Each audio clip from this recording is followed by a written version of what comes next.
And it seems the President is now busy attacking US. So, how do you feel now? Medyo na-relieve po ba kayo ngayon? Temporarily. Sabi mo nga, busy pa rin ang Pangulo sa kaka-attack sa akin eh. I'm always top of his mind. Even if he was in Beijing, and even if he's in the airport, about to leave, or when he arrives, kasama ako palagi sa nababanggit niya. So, yung attitude ko is all, I just try to live as normally as possible. Although my attitude is I live by the day. Hindi ko alam kung anong susunod na mga ibabato sa akin on a daily basis. But I cannot allow that to stymie or to control my daily life. I need to continue, number one, living, and number two, fulfilling my job as a senator. Ma'am, recently, Justice Secretary Aguirre admitted na until now, walang documentary evidence of proof that you have millions or billion of pesos in your bank account. So, kasi wala naman talaga.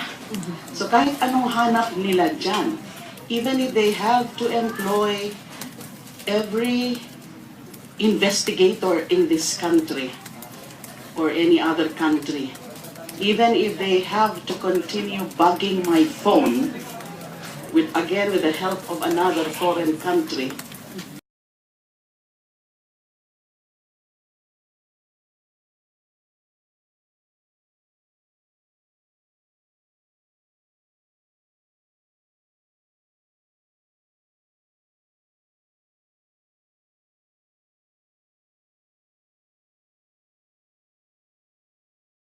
with everyone. Thank you. Ma'am, now that there's no more House inquiry and the Committee on Justice and Human Rights did not recommend any charges against you, and it seems the President is now busy attacking US. So, how do you feel now? Medyo na-relieve po ba kayo ngayon? Temporarily. Sabi mo nga, busy pa rin ang Pangulo sa kaka-attack sa akin eh. I'm always top of his mind. Even if he was in Beijing, and even if he's in the airport, about to leave, or when he arrives, kasama ako palagi sa nababanggit niya. So, yung attitude ko is all, I just try to live as normally as possible. Although my attitude is I live by the day. Hindi ko alam kung anong susunod na mga ibabato sa akin on a daily basis. But I cannot allow that to stymie or to control my daily life. I need to continue, number one, living, and number two, fulfilling my job as a senator. Ma'am, recently, Justice Secretary Aguirre admitted na until now, walang documentary evidence of proof that you have millions or billion of pesos in your bank account. So, kasi wala naman talaga. So kahit anong hanap nila dyan, even if they have to employ every investigator in this country or any other country, even if they have to continue bugging my phone with the help of another foreign country, in his own words, they will find nothing about the so-called drug money. Why? The answer is very simple. Because I'm not at all involved. Kasi yung mga lumabas sa House inquiry na yan na tinuturo ako na recipient ng drug money di umano ay talagang malaking kasinungalingan. So they will not find any money trail because there is simply none. Ilang beses ko na po sinabi, I have no millions, I have no billions. Wala po akong ganong resources, wala po akong tinatanggap kahit isang kusing dyan sa so-called drug trade na yan. So no matter how they try to look for that so-called money trail, they will not find anything unless again they fabricate such evidence. Thank you. But ma'am, are you considering any legal action, considering before Secretary Aguirre said na meron ng pruweba na meron nga billions or millions sa inyong... Yeah, meron naman talagang pinaplano ng legal team ko. Although I was advised na wag na muna po ko pong sabihin exactly kung ano yung mga legal actions na yan. But we have managed to already constitute the volunteer legal team. Although meron pa pong mga iba na nagpasabi that they will also would want to be part of my legal team.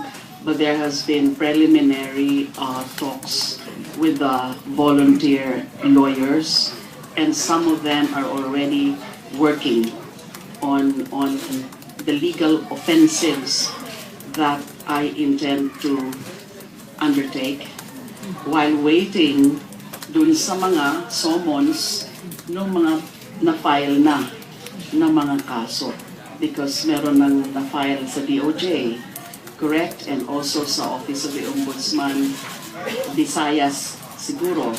But I have not received anything yet. I have not received summons. I have not received copies of those so-called complaints. Basta kung matanggap na po namin yun, then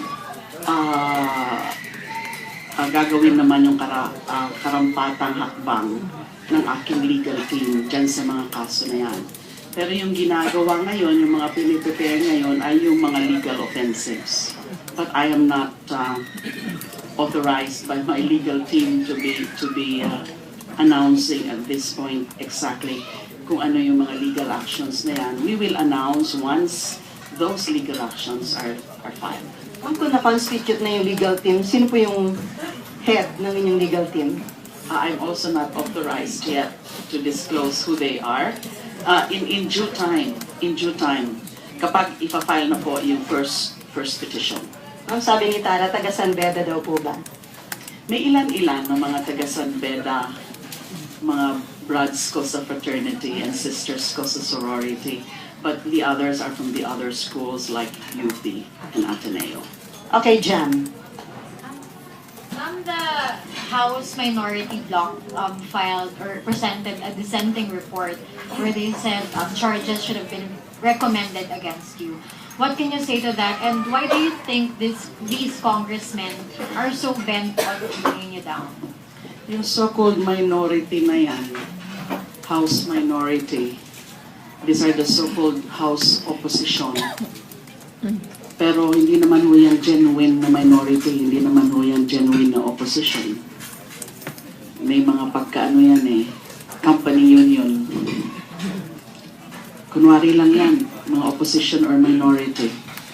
With due respect to them. May mga sariling ano rin yan, agenda.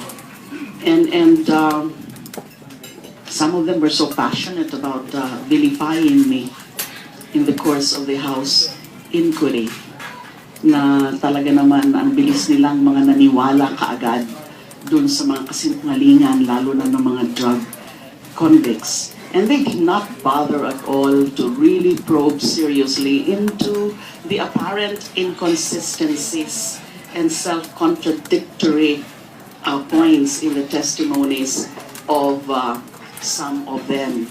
Kasi ang gusto nila marinig, yung gusto nilang marinig.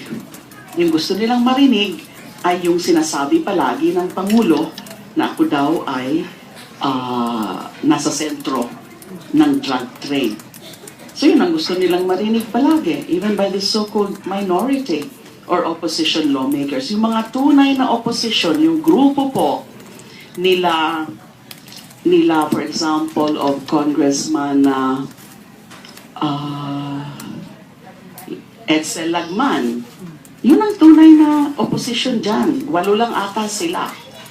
Sila Congressman Edsel Lagman, si Congressman si Gary Alejano.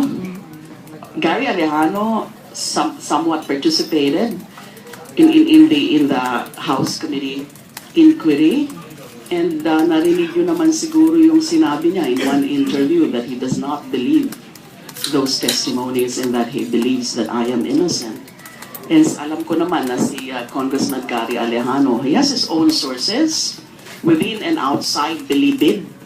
So, na-validate niya yan. Na-validate niya. Nakasinungaluy nga ng mga yan. At na-validate niya na wala po akong kinalaman dyan sa drug trade na yan. Ma'am, kahit terminated na yung hearing sa House, ongoing pa rin yung manhunt operations against Ronnie Dayan.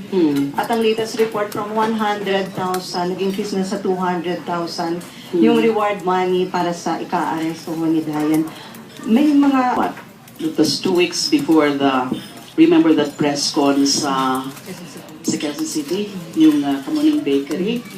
Yun, that was the last communication, although there have sa kanya, through the cell phone. Although there was about 1 or 2 instances na yung anak niya nag-text din sa akin and sinasabi nga na nahihirapan na ang kalagayan ng papa nila dahil nagtatago. But I don't know where he is. I didn't know where he is and I don't know where he is now. Ma'am, but do you have any concern considering na 200,000 na yung reward money na malamang maglagay pa sa kanya in danger? Well, that has always been yung apprehension niya at ng family niya na under constant danger siya. Because even before nga, yung house inquiry, ganun na yung mga dumadating na informasyon sa kanya. Yun ang sinabi niya sa akin during that last communication with him 2 weeks before that press con. Ay may mga information siya na talaga daw na target siya, na i-raid siya sa bahay at meron mga papalabasin na meron siyang mga mga firearms siya. And then aarestuhin siya and then pipilitin siya na maging state witness against him. And worse, meron din apprehension na baka patayin siya. So yun ang sinabi niya sa akin during that last communication with him. So that is why he said na talagang magtatago ako kung ganyan ang gagawin nila sa akin.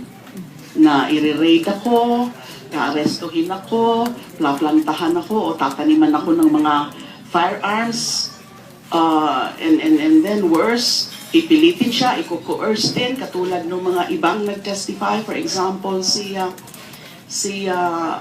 J.D. Sebastian, si Jonel Sanchez, alam ko naman na mga napilitan lang sila. Ganun din ang gagawin sa kanya because there are many ways to coerce a witness, to convince a witness to lie, even under oath. It could be through threat, physical safety, threat of, may gagawin sa kanya, o ibla-blackmail, kung meron mga makitang kasalanan, ibla-blackmail, and in exchange for immunity, pipilitin na mag-testify against me. So ganun din siguro ang balak gawin sa kanya. Kaya hindi ho natin siya masisisi kung hanggang ngayon ay ayaw pang magpakita. At isa pang dahilan, pakiwari ko lang po ito, siguro alam din niya, naiisip din niya, katulad ng iniisip ko, na baka naman ang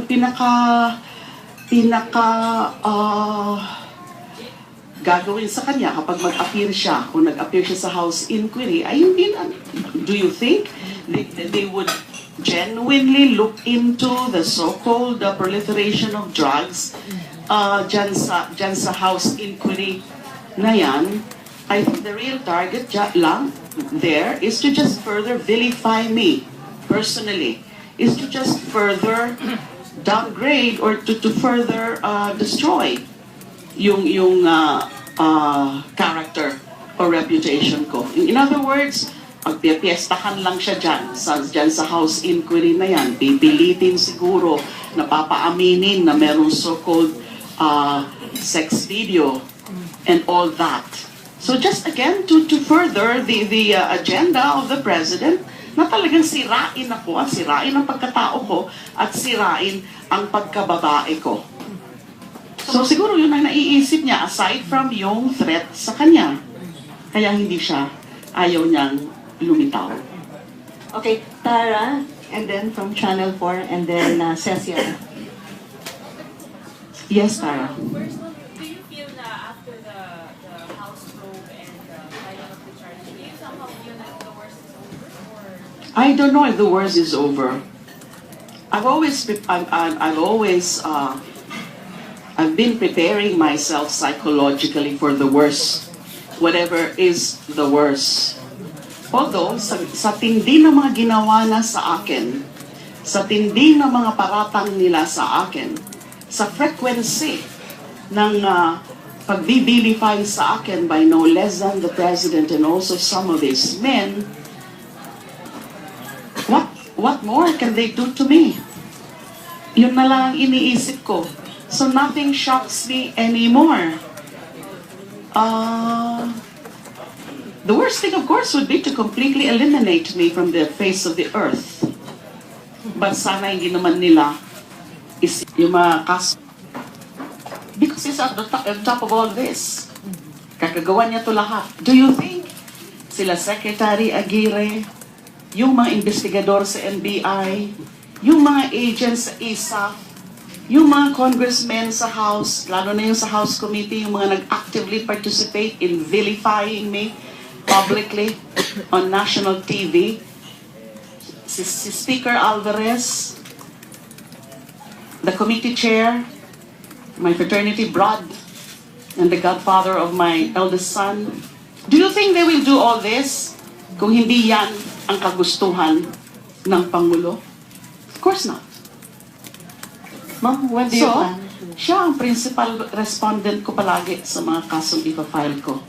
But as to exactly what are the causes of action, hindi ko pa ho pwede yan i-disclose because my lawyers do not want me to do that prematurely. Nasabi ko na yan, but I won't further confirm it. Pero ma'am, before the year ends, may pa-file po.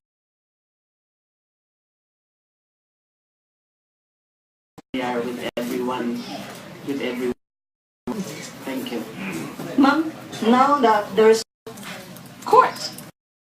no more House inquiry and the Committee on Justice and Human So bakit kailangan bang kausapin ang China at hingin ang permiso para po gawin yan? Huwag ho nating waldasin yung gains na nakuha natin, yung victory, yung triumph natin in that monumental case na nabilib sa atin ang buong mundo na ginawa natin yon at nanalo tayo doon at tayo pa mismo ang magmamaliit doon sa significance ng ruling na yan just to appease China. So it weakens our claims, ma'am. Yes. Ang unsolicited advice ko po sa Pangulo is mag-ingat sa mga pronouncements niya at sa mga moves and actions niya insofar as West Philippine issue cases are concerned, because under international law, there is jurisprudence on that. International law. Na pronouncements by public officials, state officials, particularly the head of state himself, can be binding. So hindi niya alam siguro, hindi niya nare-realize na meron siyang mga nagiging statements na ngayon that China will just be too happy to invoke against us dyan sa kaso na yan. Of course, tapos na yung kaso, may decision na hindi ginagalang ng China. Pero dapat nasa period tayo ngayon ng enforcement and assertion of the ruling. Pero ginagawa ba natin? Hindi po. Kung si President Pinoy pa rin ang Pangulo, yan ang ginagawa niya ngayon. To enforce, to try to enforce, try to seek and solicit the support of the international community, rallying the international community to put heavy pressure on China to recognize the ruling of the arbitral tribunal. Eh hindi. Parang baliktad ang ginagawa ngayon ng kasalukuyang Pangulo. Siya mismo ang nangunguna in trying to dilute, if not weaken, the import and significance of that ruling. Ingat po siya dyan. There are consequences. He may be held accountable for that under the Constitution. Sa pwedeng basis ng impeachment. Considered po as betrayal of public trust. Nagbigay na ng ganyang warning si Justice Carpio.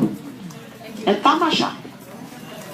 You know, he's a legal luminary in international law. At malaki rin yung naging contribution niya nung pinursu natin yung arbitration case na yan. So he certainly knows what he's talking about, and I agree with him completely. Joyce, follow-up? Ano iba? Ibang question. Follow-up? Okay. Ma'am, Carla Limpo, TV5. Ma'am, the Asia Maritime Transparency Initiative worries that once that China will open Scarborough to our local fishermen, nothing is in there anymore. Wala nang taklobo, wala nang isda. Is there any possible way for the Philippine authorities to actually check kung tayo mismo hindi rin makapuli? Hindi ko siguro masasagot yan kasi unang-una, that's within the realm of the executive functions of government headed by the President as the head of state. Dapat meron na talaga sila ngayon mga concrete moves and actions on how to assert yung mga karapatan natin na binigay na sa atin, recognize na ng arbitral tribunal. Kasi nga, isa sa mga naging grounds din natin doon sa pero talaga naman na mga kinukuha nila. So isa yan sa mga naging grounds natin na, you know, the damage to the marine environment. So malamang, baka ganun nga, baka nakalbo na yung Scarborough Shoal. Before Joyce, you filed Senate Bill number 1227 seeking repeal of antiquated revised penal code. May we know the Yes. salient provision of this bill? Yes, I just filed this morning a bill. Actually, rinifile ko na lang ito. Dati na ito pong final noon. Pinopose po ito ng DOJ, particularly the Criminal Code Committee, which I constituted and headed by DOJ. And it was about 2 years or more than 2 years work. And the output was a draft new criminal code, which would seek to supplant or repeal, overhaul the existing 84-year-old revised penal code. Yung revised penal code ho natin, 84 years old na ito. 1932 ata. Yeah, 1932. So marami nang naging obsolete na provisions dyan, hindi na siya angkop. So we tried to come up with an updated, simple, or simplified, modern criminal code. So rini-file ko po kanina. I first reviewed it and meron lang konting changes doon sa unang version na final nung Criminal Code Committee. So, nung 16th Congress, I think hanggang committee level lang or TWG level lang at hindi na siya kumalaw. So hopefully this time around, mas magiging seryoso at mabilis ang pag-tackle ng bill na to. I remember that this was also a subject of the first SONA of former President Pinoy na gusto na rin niyang i-overhaul yung existing revised penal code. So, following that announcement by President Pinoy no first SONA niya, I constituted the Criminal Code Committee. Okay, Joyce. Senator, may dahilan po ba dun sa halos every week po ninyo na pagpunta sa mga schools and communities? May mga nagsasabi po kasi na you're seeking audience and sympathy from students. May end goal po ba tayo dun? Oh yes, syempre, that's, talaga pong sinasadya ko yan na nagkakaroon ako ng mga ganyan na mga fora, mga campus tour, and also with various women's organizations and other organizations as a forum for me to say my piece, to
try to live as normally as possible.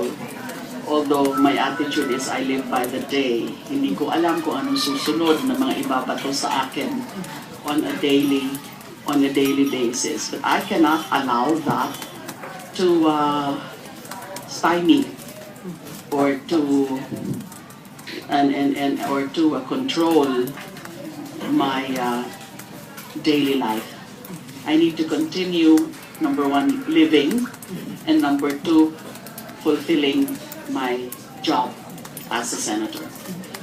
Ma'am, recently, Justice Secretary Aguirre admitted On a daily basis. But I cannot allow that to stymie or to control my daily life. I need to continue, number one, living, and number two, fulfilling my job as a senator. Ma'am, recently, Justice Secretary Aguirre admitted na until now, walang documentary evidence of proof that you have millions or billions of pesos in your bank account.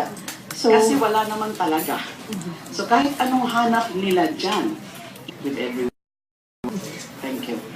ma'am, now that there's no more House inquiry and the Committee on Justice and Human Rights did not recommend any charges against you, and it seems the President is now busy attacking US. So, how do you feel now? Medyo na-relieve po ba kayo ngayon?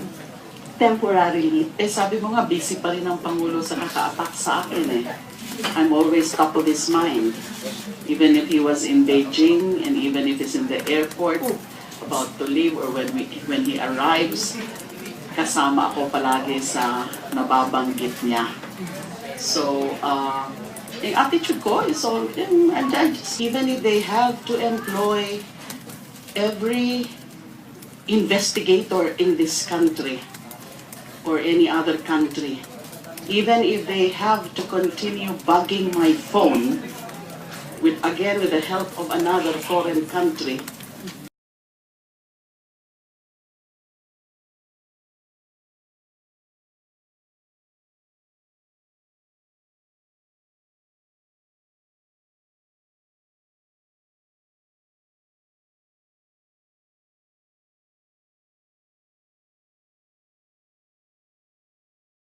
with everyone. And it seems the President is now busy attacking US. So, how do you feel now? Medyo na-relieve po ba kayo ngayon? Temporarily. Sabi mo nga, busy pa rin ang Pangulo sa kaka-attack sa akin eh. I'm always top of his mind. Even if he was in Beijing, and even if he's in the airport, about to leave, or when he arrives, kasama ako palagi sa nababanggit niya. So, yung attitude ko is all, I just try to live as normally as possible. Although my attitude is I live by the day. Hindi ko alam kung anong susunod na mga ibabato sa akin on a